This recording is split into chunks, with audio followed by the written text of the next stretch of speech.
आदि में परमेश्वर था। आदि में परमेश्वर ने आकाश और पृथ्वी की रचना की। पृथ्वी बेडौल और सुनसान पड़ी थी और गहरे जल के ऊपर अंधियारा था, तथा परमेश्वर का आत्मा जल के ऊपर मंडराता था। परमेश्वर ने कहा, उजियाला हो, तो उजियाला हो गया। और परमेश्वर ने उजियाले को अंधियारे से अलग किया। और परमेश्वर ने उजियाले को दिन और अंधियारे को रात कहा। तथा सांझ हुई, फिर भोर हुआ। इस प्रकार पहला दिन हो गया। फिर परमेश्वर ने कहा, जल के बीच एक ऐसा अंतर हो कि जल दो भाग में हो जाए। तब परमेश्वर ने एक अंतर बनाकर उसके नीचे के जल और उसके ऊपर के जल को अलग अलग किया। और परमेश्वर ने उस अंतर को आकाश कहा। तथा सांझ हुई, फिर भोर हुआ। इस प्रकार दूसरा दिन हो गया। फिर परमेश्वर ने कहा, आकाश के नीचे का जल एक स्थान में इकट्ठा हो जाए और सूखी भूमि दिखाई दे।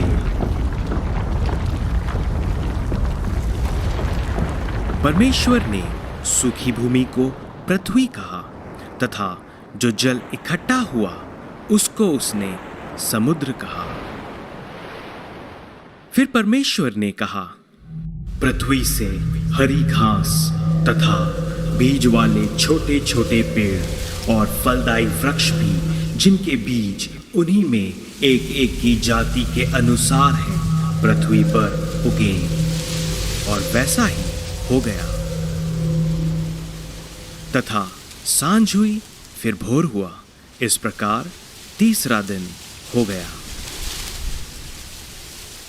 फिर परमेश्वर ने कहा, दिन को रात से अलग करने के लिए आकाश के अंतर में ज्योतियां हों, और वे चिन्ह हों और नियमित समयों और दिनों और वर्षों के कारण हों।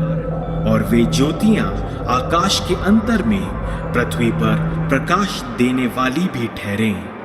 और वैसा ही हो गया। तब परमेश्वर ने दो बड़ी ज्योतियां बनाई। उनमें से बड़ी ज्योति को दिन पर प्रभुता करने के लिए और छोटी ज्योति को रात पर प्रभुता करने के लिए बनाया, और तारागण को भी बनाया। तथा सांझ हुई, फिर भोर हुआ। इस प्रकार चौथा दिन हो गया। फिर परमेश्वर ने कहा, जल जीवित प्राणियों से बहुत ही भर जाए, और पक्षी पृथ्वी के ऊपर आकाश के अंतर में उड़े। इसलिए परमेश्वर ने जाति जाति के बड़े बड़े जल जंतुओं की और उन सब जीवित प्राणियों की भी सृष्टि की, जो चलते फिरते हैं, जिनसे जल बहुत ही भर गया। और एक एक जाति के उड़ने वाले पक्षियों की भी सृष्टि की। और परमेश्वर ने यह कहकर उनको आशीष दी, फूलो फलो और समुद्र के जल में भर जाओ, और पक्षी पृथ्वी पर बढ़े।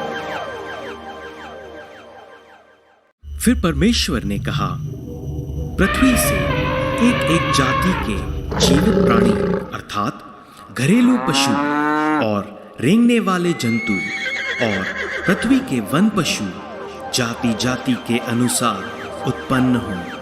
और वैसा ही हो गया। फिर परमेश्वर ने कहा, हम मनुष्य को अपने स्वरूप के अनुसार अपनी समानता में बनाए, और वे समुद्र की मछलियों और आकाश के पक्षियों और घरेलू पशुओं और सारी पृथ्वी पर और सब रेंगने वाले जंतुओं पर जो पृथ्वी पर रेंगते हैं अधिकार रखे। तब परमेश्वर ने जो कुछ बनाया था सबको देखा तो क्या देखा कि वह बहुत ही अच्छा है। तथा सांझ हुई फिर भोर हुआ, इस प्रकार छठवां दिन हो गया। यूं आकाश और पृथ्वी और उनकी सारी सेना का बनाना समाप्त हो गया। और परमेश्वर ने सातवें दिन को आशीष दी और पवित्र ठहराया, क्योंकि उसमें उसने सृष्टि की रचना के अपने सारे काम से विश्राम लिया।